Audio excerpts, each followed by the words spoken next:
Weirdings is made possible by listeners like you. Send us your bizarre, your creepy, and true stories, either as a written account or as an audio file, to stories@weirdings.com.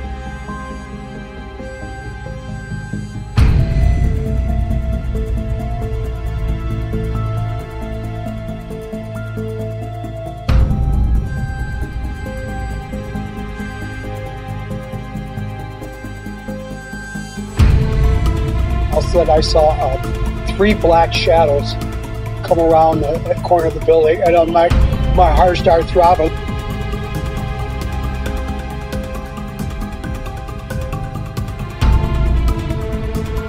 I was too scared to get up and run, and then I felt the pressure on my arm.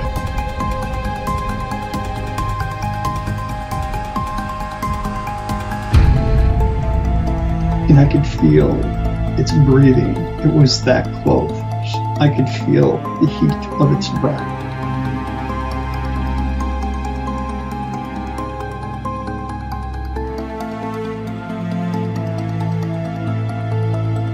It was like an orange circle, like a set this shape. And it was lit up. Oval, sideways oval. And it was above the schoolyard over our house. And the woods, where there was no houses. There were just woods back there. And you're like, oh my God. I've never asked anyone about it. I never asked the landlords about the apartment or anything, because I felt if I dug into it, something else would happen.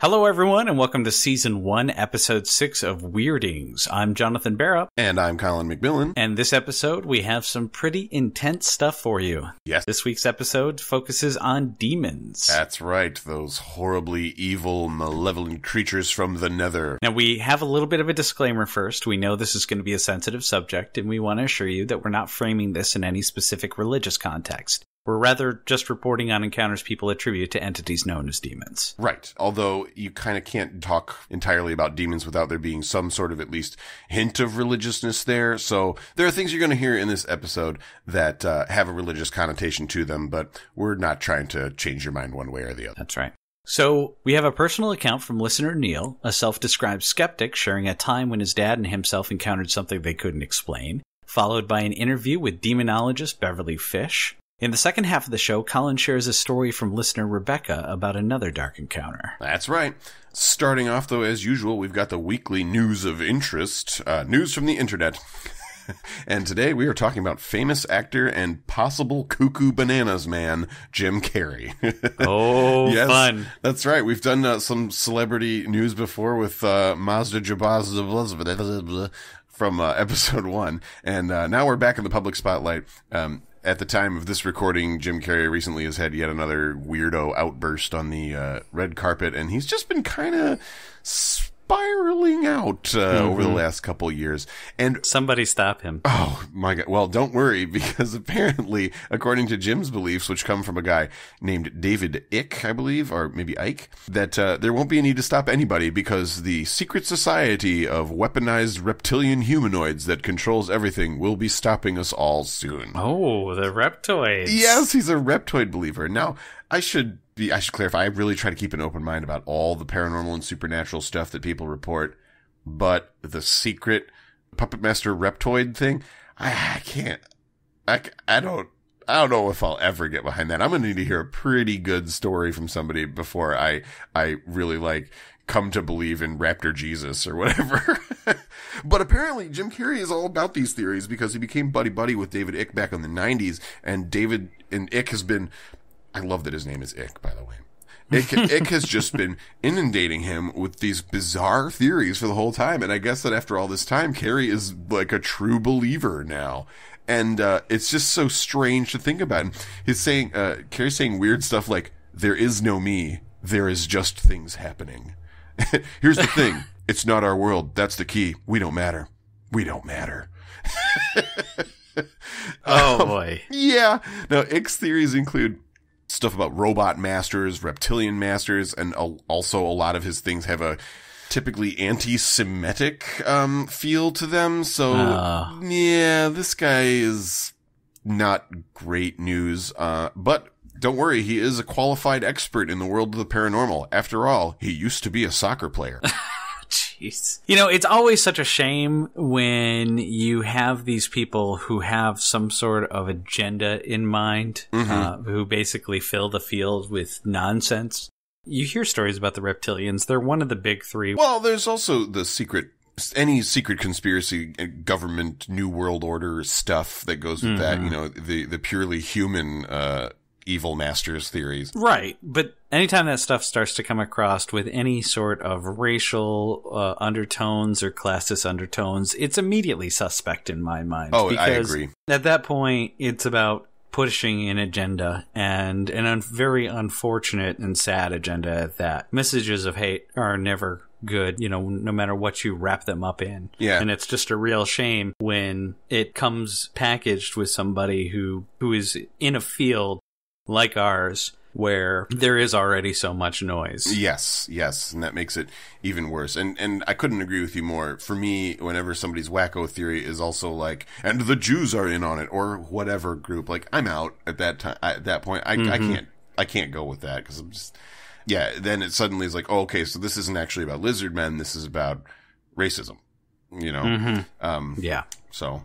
Although my neighbor is a lizard man and he never mows his lawn, and that's just so typical. When a lizard man doesn't mow his lawn, it's fair to say that's pretty typical of lizard man. Yeah, I mean, that's kind of a classic lizard man neighbor move, you know, not mowing his lawn, you know, because he wants to prowl around in the grass and stalk lesser prey. Right, and, you know, you get a lot of bugs when you don't mow your lawn, and bugs are tasty to lizards. That's just feeding your family. That's solid sense right there. Right, I mean, that's just good economics. All right. So anyway, yep, unfortunately there are famous people who are a little crazy about this stuff, and it looks like Jim Carrey is the latest one to come out. Fun times. Can't say I'm surprised. No. I mean, you got to get yourself back in the news somehow, right? Yes. How can I become relevant? I know, I will believe in lizard man theories. Well, this next story, I'm not going to give much of an introduction to. I'm just going to say this next story was submitted by Neil, and leave it at that. Neil describes himself as a non-believer in the paranormal. You might be a little surprised he had a story for us, and so were we, until we got a chance to read his account. We've insisted in the past that everyone has a story to tell regardless of whether they believe in the paranormal, and I can't think of a better example than the story he shared. His story comes with a condition, another Weirdings First, but it's one that we're happy to help with, or more importantly, have you help us with. Neil still insists that everything he experienced in his story is fully within the realms of the possible, even if you take his story at face value. Like all stories we receive, we're operating from the place that every word is true. Neil would like us to send him any comments you have on how these events could be explained. We told him we'd forward any comments you send us, so we ask that you comment with any ideas you might have as to the events he describes either on our Facebook or on Weirdings.com. His story takes place in a small town in Indiana, and while he provides no details as to its location, he describes it as the kind of place where if you shared a story like this, you'd get laughed out of town. As this is a written account, it's my voice you'll be hearing, and unfortunately, in order to keep our clean rating on iTunes, I've had to edit some of the more colorful language choices. But I can assure you, with that exception, all the words are his. I have to admit, I have no explanation as to these events. Let's see what you think. When I was 15, my mom and my dad got divorced. It wasn't a huge deal as it was a long time coming and I was old enough that it was a bit of a relief. My mom got the house and custody of me, with my dad having me pretty much whenever he wanted. It was all pretty civil, so maybe I'd go one weekend, or all weekends in a month, or a summer, as long as it didn't interfere with school. Like all recently divorced dads, my dad moved into a crappy apartment but hated it. He figured he could get a new house as long as he wasn't picky and didn't mind living in a rural area. My dad was a pretty handy guy, so he was basically looking for cheap fixer-uppers that wouldn't break the bank. He found one soon enough, and man, this place was a piece of shit. Just looking at it, it looked like it would fall over if someone leaned against it, and it had none of its original paint, but the price was right. It had a good floor plan, 2 stories, 5 bedrooms, 2 bathrooms, only one of which worked, and a huge basement with a workbench. It also had a lot of property attached to it, including a small pond. My dad was over the moon because he got it so cheap. I thought it looked like the Munsters lived there. I didn't get any willies from the place, it just looked like a movie set. A part of me thought it was kind of cool, but also kind of shitty. I helped my dad and some friends move him in, and after exploring the place and looking for secret rooms, like the Munsters, we had a pretty solid to-do list in order to make the place nice. The plumbing in the basement wasn't hooked up, several of the upstairs windows were painted shut, and we had to take a door off one of the upstairs rooms because it was locked and we didn't have a key. That was the room I picked for myself, because I saw that if I chipped off the paint on the window and got it open, it would open right up to the porch awning which I could go sit on, or easily shimmy down to sneak out if I wanted to. We all settled in the living room with pizza and beer that night when the first weird thing happened. We were all bullshitting when we heard a bunch of doors slamming upstairs. We all got really quiet for a moment until one of my dad's buddies said, "Guess you got a ghost," and everyone started laughing. We went upstairs to check it out, and all the doors were shut, except for my room, which had no door. My dad's buddy mentioned the wind until my dad reminded him about the windows, so they figured the house must be tilted or the doors warped. We spent the rest of the night trying to get beer cans and pencils to roll in the hallway to see if it was tilted, but they didn't. Eventually, this turned into us racing beer cans, so we pretty much forgot about the doors. The next day, while I was setting up my room, I heard my dad shouting up a storm from the basement.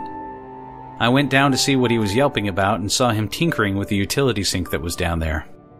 He had hooked up the water and it was sputtering like when there's air in the pipes. But instead of water, all that was coming out was this thick black sludge. Eventually he walked away after fiddling with the pipes some more and went upstairs to grab some more tools out of the truck. I had the confidence of a young guy back then, so I knew that all that had to happen was I just had to run the water longer.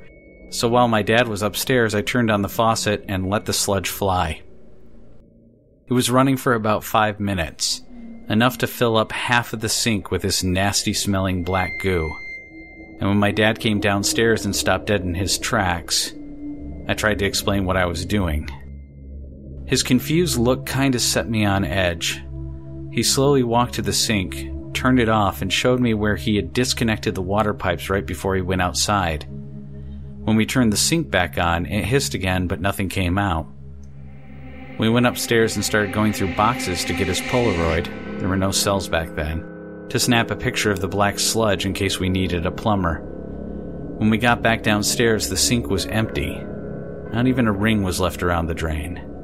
We hooked the water back up, but when we ran it, all we got was rusty well water. The next few weekends staying with my dad were pretty normal. We occasionally heard noises, but nothing that couldn't be explained away by the house settling. The third weekend, I came to the house running up to my room to find it very chilly and the window was wide open. I figured my dad must have fixed the windows and went downstairs to ask him about it, but he said he hadn't gotten to the windows yet. I took him upstairs and showed him how easily it opened and shut, and he mentioned it must just have been jammed, but we could see where the paint was flaked by the sill. That night I awoke suddenly to the sounds of scratches over by the window. There was no shade on the window yet, so I could easily see the black shape scraping what looked like claws on the window pane. It was sitting on the window ledge, and it took me a moment to recognize that whatever it was inside the room with me. I freaked out and let out a yell, and the thing whipped towards me. All I could see was its general outline and 2 beady yellowish eyes. They were reflecting like animals' eyes. I ran out of the room to grab my dad, waking him up. While I didn't know what I saw, I still wasn't thinking ghost and told him there was a huge raccoon in my room. He grabbed a broom and we walked cautiously into my room. He saw that the window was wide open and went to close it. He told me I likely scared it off and warned me not to leave my window open at night. I didn't contradict him because my dad was a no-nonsense type, but I know that that window wasn't open. And I don't know too many raccoons that can open a closed window. I checked the window out afterwards, opening and closing it to see how much strength you need to get it back open, and decided there's no way an animal small enough to sit on the sill could do it. And there were no scratches on the sill or the window pane, and no animal dander. I did not get that much sleep that night. The next weekend I stayed overnight at a friend's house. That Sunday I got a call from my dad. He was upset and told me that he was moving out of the house, and if there was anything I wanted for my room, I would need my mother to drive me there so I could pick it up. Preferably during the day, he said. Even though I asked repeatedly, he would not tell me why. Many years later, when I was grown up, I finally got my dad to tell me why we left that house and he moved back into that crappy apartment he hated. Enough time had passed since then, but you could tell it was still with him when he told me. That weekend you were staying at Jay's? That Saturday night I woke up to the sound of the TV blaring. I went downstairs with a bat to see you sitting on the couch, watching Static at full blast. I thought something bad had happened, so I went to turn down the TV to ask why you were at the house in the middle of the night, but when I turned to look at you, it wasn't you. It was something else. U-shaped, but hard to focus on. I then heard a whoosh from the kitchen and saw all the gas burners turn on.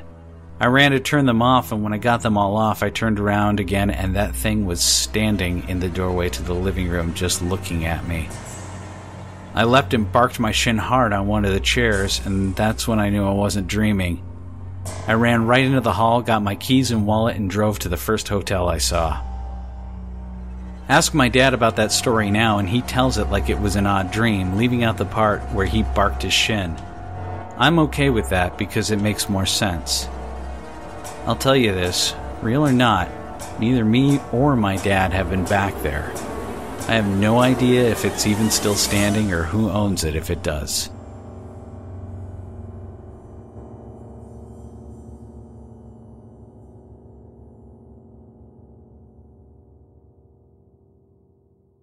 Holy cow. Yeah. That is... Wow, that's a lot. Yeah. So, do you have any theories? I have no idea. I mean, I'm extra freaked out anytime a paranormal entity ends up looking like somebody they've interacted with. Yes. So that part scares me a lot, although I know we're going to be doing a shapeshifter episode in the future. In fact, that's our next episode, I believe. But, so we'll get a lot more insight into that. But it sounds like it could have been something like a skinwalker. But are they also creatures? You know, what about the furry thing? Mm-hmm. And I mean, I don't know. That's something scary. Could be a demon. Yeah, it very well could be. Demons have been known to take on shapes of people you know, that kind of thing, as well as small animal shapes. But really what gets me is the black sludge. Yes, that's what gets me. Yeah. Because the fact that he got enough black sludge out of the pipes with the water disconnected. Yeah. With water disconnected, I mean, you disconnect the water, you don't have pressure. Mm-hmm. Nothing propels anything through the pipes at that point.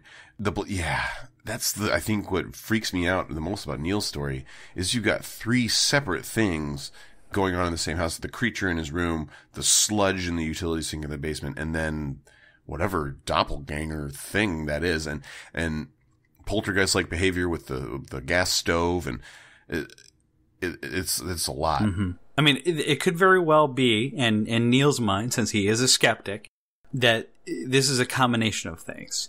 That his dad was well and truly dreaming during the end part and freaked himself out, maybe even dreaming combined with sleepwalking. And then the first couple of instances might have actually been an animal or something. But the black sludge is the one that I'm just flummoxed. I don't even know how to attribute that. Yeah. Of course, with all that, you know, we are not actually, neither John nor I are paranormal investigators or mediums or experts. We're actually more journalists in this regard. We're here to present material. So the two of us can't actually determine what this is, but hopefully somebody listening can, and we can get some input, because I would really like to know more about this, or if anyone has had an experience like this, especially with the sludge. I'd really like to know. And he said the sludge disappeared afterwards, right? There was no evidence of it. Yeah, by the time that they'd gone up, they had looked in boxes for the Polaroid, and they went back downstairs. No black sludge. Wow. Yeah. Well, I mean, for me, this is a full paranormal encounter. Oh, yes. Sorry, Neil, there's ghosts. Yeah. But he does want us to forward any comments that explain this stuff away in a rational way, so that's what we'll do. But if you have theories otherwise, we are interested in those. Yeah, because I hear that and I'm like, well, there was some bad juju in that house, and it's a good thing you guys left. Exactly. Yeah, so Neil, thank you so much. What a great story. And we will definitely get you any information that we come across regarding your experience. We've still got a lot of ground to cover today, though. I think that you've got a pretty juicy bit coming up here about demonology. Is that true? Yeah, actually, our next segment was provided to us by Tabby Walters, our staff graphic artist. She actually put on her journalism hat, got a recording device, and went out to interview a local demonologist, local to the Ann Arbor, Michigan area, Beverly Fish. And I'd like to present that interview to you. And this is going to be one of the few times that we don't actually follow up the piece with any research, because it is fairly long. Understanding demons can be a complex endeavor. Not only do you have several sources of information regarding their nature that sometimes conflict with each other, there is also years of historical false attribution to wade through. For those who have unfortunately encountered a demon, however, there is one thing they all agree on. These paranormal entities intend to do us harm, and have many methods in which to do so, through physical, psychological, and spiritual manipulation. Entire industries and organizations exist to learn, combat, and assist people with suspected demonic activity, from the church offering solace through exorcism, to pagan ritualistic cleansing, to even some non-affiliated demonologists using their own set of unique tools and methods. Not all who help with these types of ordeals are religious, but they do tend to be more on the spiritual side, or at least use the tools of spiritualism. Because when facing a demonic presence, let's face it, you're going to use whatever works to banish the presence, whether or not belief comes into it. There have been many famous demonologists as there have been exorcism cases, like Ed and Lorraine Warren, who have returned to the spotlight thanks to the popular Conjuring movies. However, for every big name, there are hundreds, if not thousands, who have been called to this type of work, who don't have as big of a public profile. Beverly Fish is one such individual. Beverly is a psychic medium as well as a professor at Washtenaw Community College, where she teaches, among other things, a class for amateur ghost hunters. Needless to say, her class is very popular, and several students have shared their admiration for her. She also actively assists people with problems such as hauntings and, in some extreme cases, cleansing demonic presences. Our interviewer in this segment is Tabby Walters, who got a chance to sit down with Beverly and discuss some elements of her investigations. While we were not able to spend as much time with her as we'd like, what she did have to share was fascinating. We apologize as well for the background noise that occurs during the interview. The conditions of the interview were unfortunately not optimal. While we recognize in some cases the background noise can be somewhat distracting, we've made special efforts to ensure nothing Beverly says is missed. Occasionally, I will chime in from time to time in order to clarify terms that might need some explanation, or for our listeners to provide some background.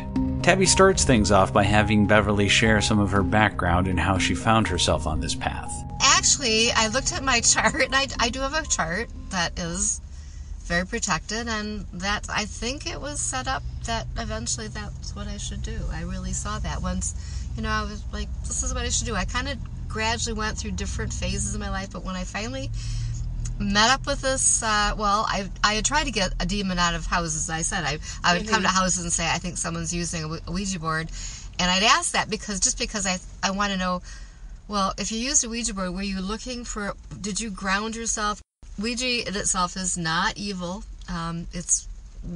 It's how people, right now, there's so many people trying to contact people, and they're just contacting anybody, and that lets them open to demonic things coming in. Not all Ouija board players are going to have a demon. Right. And that's true. I can say that. It's not like, I don't think you should go out and burn all the Ouija boards. If you have a Ouija board and you want to use it, it's really serious. You need to be serious about it. If you have somebody that's sensitive in the room, or if you have people that aren't, they still might call it in. I mean, you might have people that are, anybody here, come on in. It's like, open your door and say, anybody out there, come on in. If you have something out there, and if you have anybody in the house that demons like, I think I talked about it in the class, how demons like people that are depressed, people that are negative, people that use a lot of drugs and alcohol, because they're like in a state where they can easily get into their mind, because they're in an altered state themselves. So they're easy to attach themselves. They have to be invited in, but sometimes they can work on you for years and try to get you to invite them in. When you're at a low point, you might say, oh yeah, come on. And they might pretend to be somebody else. We've had people that swear it was a little girl. Just recently I had someone like that too, that it's a little girl. I go, you're not talking to a little girl. Oh yeah, we have the Ouija board, we're talking to a little girl. And I said, well, then why are you getting kicked and bitten and scratched all of a sudden? Yeah, I think the little girl. And as I was in the basement, we came across, he said, well, do you think this could be this little doll? We found a little blonde doll in the basement. And I said, where'd that come from? He said, it was here when I came. It was just in the storage area in the basement. And I said, well, I touched it and I had this great, I'd always have these shivers when I have something that is, I don't know why, but I shiver.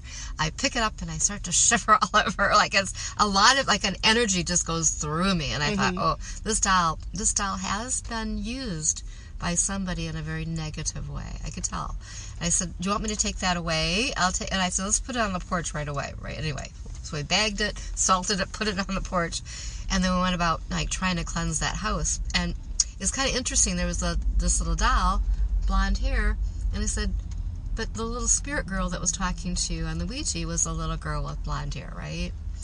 Could be a connection there. I didn't know. Beverly goes on to inform us how sometimes entities can use our own sensitivities to gain access to us. I thought, over the years, I've really thought there's a connection between people that have a lot of things happening to them and hauntings. And sometimes, if the spirit came with the house, it was on the grounds, or it was already there, well, okay, that was already there. But still, they're going to look around the family and think, that guy can get me. That guy can see me. That guy can hear me. Or that kid. I'll work on that kid because that kid can see me. And often, children don't know to block it. When I meet the children, I find out that they've been talking to these people for a long time. And the parents will say, how long have you been talking to this guy? Oh, every day I talk to him. He's been with me all the time. And they just didn't want to tell their parents, they'd be afraid. But the guy has been, maybe the ghost, has been a good friend. They're not demonic. They're just somebody that didn't want to cross over, like the area, stayed there, or really didn't think they were dead. There are spirits that don't think they're dead.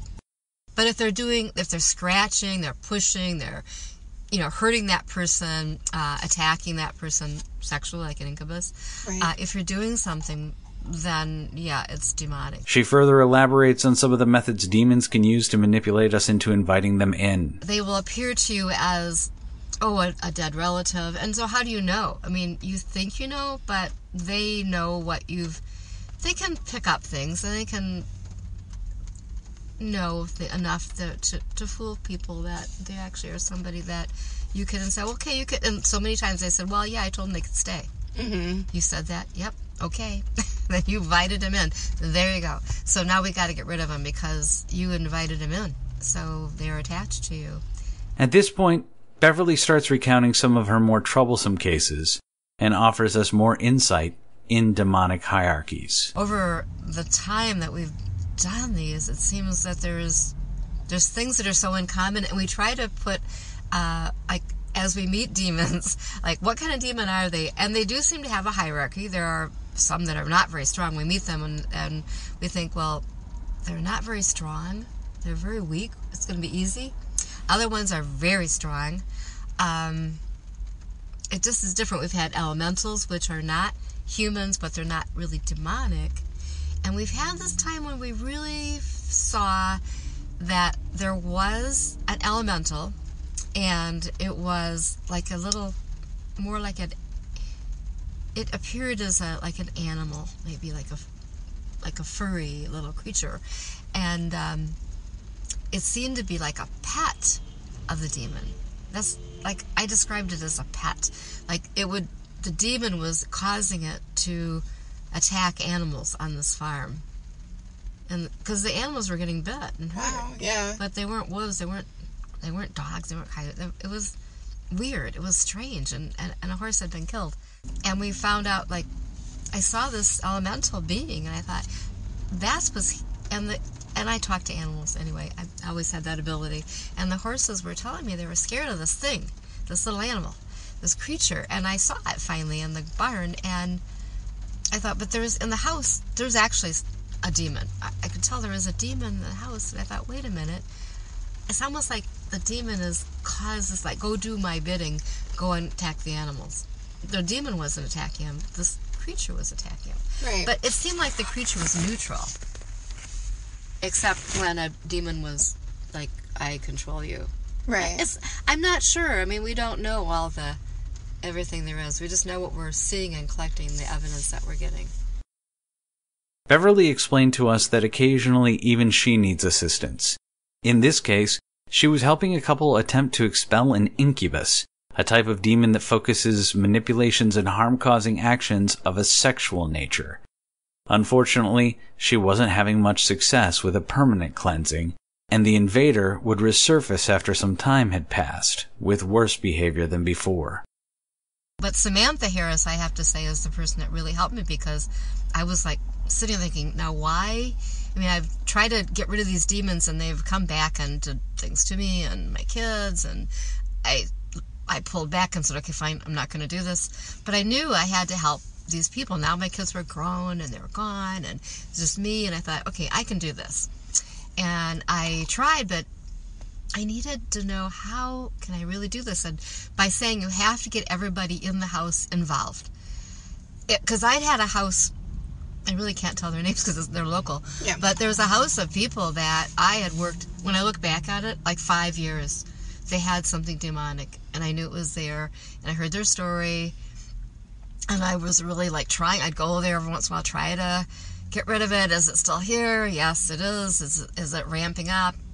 Yeah, it seems to be doing worse things. I mean, I kept thinking, okay, I'm going to come back and, maybe it's the haunted dolls. I felt like the dolls, that they had attached themselves to some dolls. Well, she finally got rid of the dolls, and it was still there. So I thought, and then there was a bureau. I thought, well, I know this bureau is attached to it was like things in the house, because objects can become attached to it. Mm-hmm. So they finally got rid of the bureau, and they were still there. So I thought, okay, how am I going to get rid of this? And when I read her book and realized what she was saying, that you have to have everybody involved, and you have to do the salting, the prayers, everybody has to do it. Everybody go room to room and push it out. And I thought, okay, that makes sense, because everybody does it a different way, but I think you say this works, and I'm going to try it. So I went to the incubus house first, and we got rid of that. And that was a powerful, very powerful demon. And it had been very active, and they were selling the house. I guess it was like, when you're selling a house, you think you better, I think you have to disclose things like that. I don't know. But this house, this is evil. I mean, an incubus is evil. You can't, in good faith, sell a house that has something like this that is going to attack them. Right. Could. I mean, maybe not, but could. Did it hurt anybody? It was attacking someone in that house, yeah. And what always surprised me, when you read stories or you talk to people about demons, they always say, well, how long did you live in the house? Well, about 10 years ago. 10 years! And people always say, I'd get up and I'd move immediately. But, you don't. You really don't. You just say, okay, I can tough this out. All right, it'll stop. Or I'll try this. Or I'll bring in somebody. And you keep trying things. And next thing you know, 10 years later, you finally say, okay, I think I'm leaving. But people can't just walk away from their house. Yeah. I don't want to leave. It's going to leave. And you maybe that's the mindset they get, like, why should I leave? They should leave.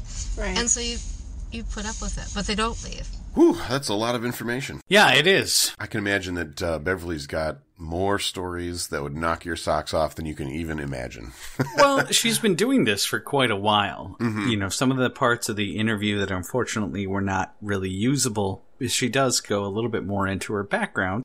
And she does tell us that she's been doing this for a very long time. She took a little bit of a hiatus because, as she mentioned before, and this is pretty common experience amongst demonologists, is that when you begin to get these entities' attention, they find you. Oh, yeah. And they start working on you. Mm-hmm. And Beverly had kids, and so she took a little bit of a hiatus when she started having her children, because these entities would follow her and not just go after her, but they would target her children as well. Ooh. I couldn't even imagine. Oh, yeah. It's like the worst possible nightmare. Yeah. But, Beverly, we do definitely thank you very much for sharing some of your experiences with us and offering us a little bit of insight into the world. It is really fascinating stuff. We're glad to have had you on the show, and we look forward to more stories from you in the future. After the break, we're going to come back with another first-hand account of an experience with a demon from right here in the Southeast Michigan area. So stick with us. Hey everyone!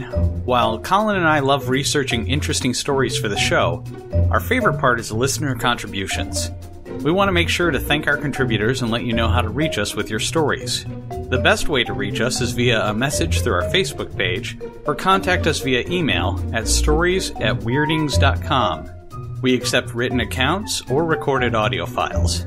Be sure to tell us how you want to be credited, such as your name or anonymously. If you'd rather set up a time to be interviewed by one of us, send us a message with a date and the time and the best way to reach you. We prefer audio-only Skype, but other methods are available to us. We take extra care when crediting our submissions not to reveal any personal information unless you ask that it be included, and we promise the submitted content is always presented in the spirit in which it was given. Thanks again, and we look forward to hearing from you.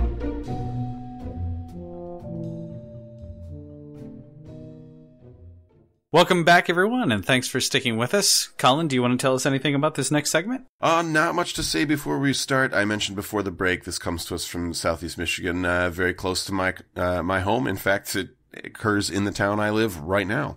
So let's hear from our contributor, Rebecca. Sometimes a haunting isn't just a haunting. What may seem like a harmless ghost or poltergeist may actually be the beginning of something much more sinister. Truly malevolent presences can manifest in a host of ways: sights, sounds, smells, even psychokinetic activity. Our contributor Rebecca tells of her experiences in a house in Lincoln Park, Michigan, just outside of Detroit. Her story may seem like a simple ghost story at first, but hang in there. As the tale goes on, things take a turn for the infernal. I've left her telling unedited. My name is Rebecca. I've had quite a few paranormal experiences in my life. The first time was when I moved into a house that was previously owned by a great aunt. She passed away. I didn't know her very well, but she was very sick the last time I had saw her. My twin and I got to choose our rooms. I chose first. The first night we stayed, we slept in the beds that had been there already. As I was laying down to try and sleep, there was what sounded like someone breathing heavily next to me. Frozen in fear, I could only listen as it got louder and more labored. I shot up out of bed and ran out of the room screaming. My parents didn't believe it, but they blamed the wind. My aunt had severe COPD, and I found out later on that she had only stayed in the room that I chose when she became very ill. Since then, me and my twin have been grabbed on the side in the middle of the night. I've heard people walking around my bed at night, felt as if someone was watching and looming over me, and I've heard tapping on headboards and walls above my head at night. But none of it could compare to what I've experienced when my twin's friend moved in. He had a rare blood disease that attacks his organs randomly. He has a little girl ghost that follows him around. She wears a white dress and has followed him around from place to place since he was a teenager. For some reason, only guys have seen her. He was usually up late at night and stood in the hallway and at the top of the basement stairs a lot, just listening to things no one else could hear, or so we thought. One day I was with my boyfriend at the time in the living room of this house. All of a sudden, there was what sounded like a huge crash coming from the basement. And then every smoke detector started beeping at the same time, as if the batteries had died in all of them at once. Coincidence? What are the odds of that? So me, being the brave one, went into the basement to see what happened. There was nothing. Nothing out of the ordinary. Everything was still there. There was nothing broken. So it was very strange. The next night, I headed to bed after talking to my sister's friend. As soon as I laid down, a crash came from the basement again. My sister's friend knocked on my door and asked if I heard it. I said yes, and told him that I would check it out, because I'm the brave one. We go into the basement, and a rack that had closed with boxes at the bottom to keep it from falling over looked like someone had angrily shoved it. I looked at him and said, "At least you have evidence of your crash." A few weeks later, we were both in the kitchen. I was making cappuccino for both of us. He was facing the stove and I was facing the counter on the opposite side of the room. We both smelled this horrible smell, so I asked him what it was, and he said that it smelled like something rotten. We both shrugged it off. I went into the living room to study. About half an hour later, he came out of the kitchen looking very sick. I asked if he was okay, but he didn't answer. He then ran outside, puked on the side of the house, came back in, and went into my sister's room. I didn't really bother him because he acted strange often. A few hours later, my sister got home from college and found him in her room, rocking back and forth. He told her that he saw a black figure coming from the basement looming over him, one hand on the floor and one hand on the counter, and he smelled the same horrible smell. At the time, I could only imagine that it had to be a ghost or Grim Reaper type figure, but looking back, I know now that the smell had to be sulfur and the figure had to be demonic. Since then, he's moved out, and I've had a few other incidences where I felt like someone was looming over me at night. The only thing that helped was prayer. That's my story. Bad smells and symptoms of illness are often reported when victims have encounters with demons. Like many who cross paths with the infernal, Rebecca turned to her faith for relief, and if you can believe it, still lives in the house as of this recording. No, I can't believe it. Although, to be fair, you do hear a lot of stories, and a lot of demonologists will tell you the exact same thing, that sometimes demonic presences will attach themselves to individuals. Yeah. So it's quite possible that her twin's friend might have had an unfortunate situation where they have this presence that is attached to them. So, and I've heard in other stories that things that look like hauntings, like the voices of children, little girls, visions, whatever, all those things can be sort of like illusions conjured up by infernal creatures. Mm-hmm. So yeah, that's why I just left Rebecca's story as is, because I just thought that all those details actually do add up to possibly something that's pretty bad news. Yeah. Rebecca, I hope you are listening to this, just because, first off, thank you very much for your contribution. And this goes for all of our listeners.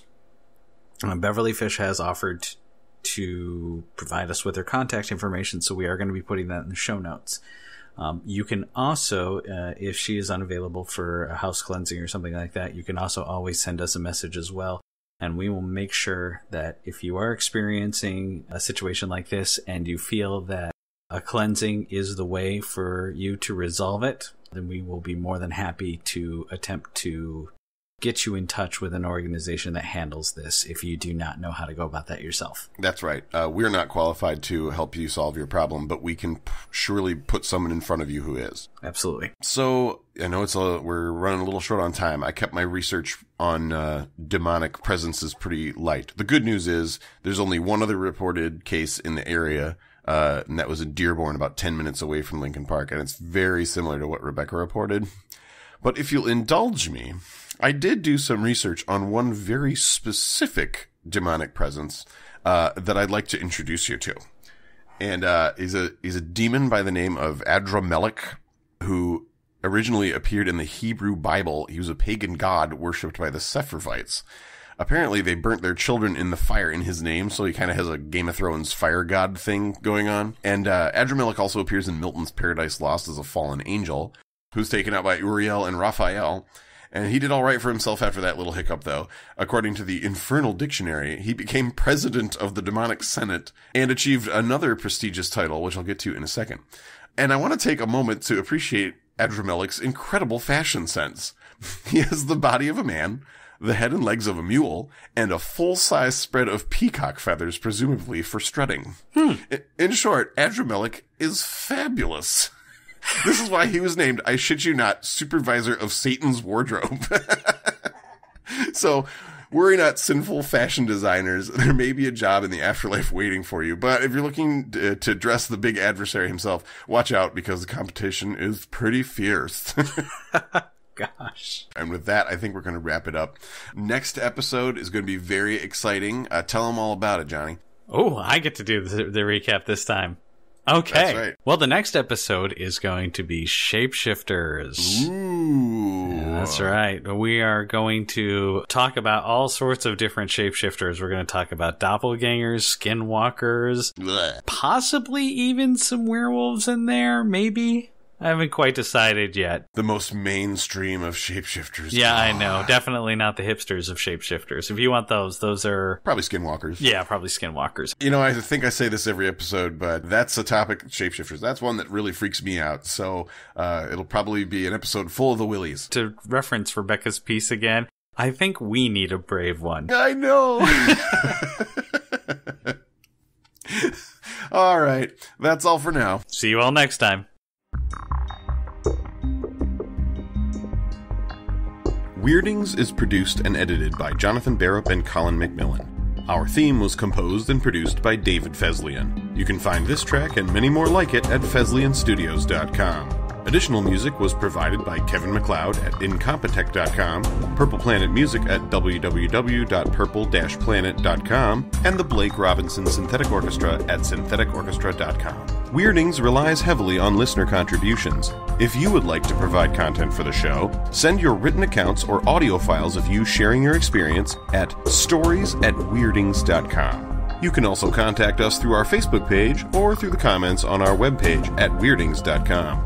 Weirdings can be found on iTunes, Google Play, Stitcher, iHeartRadio, YouTube, Facebook, and anywhere podcasts can be found. Tell your friends about us, and thanks for listening.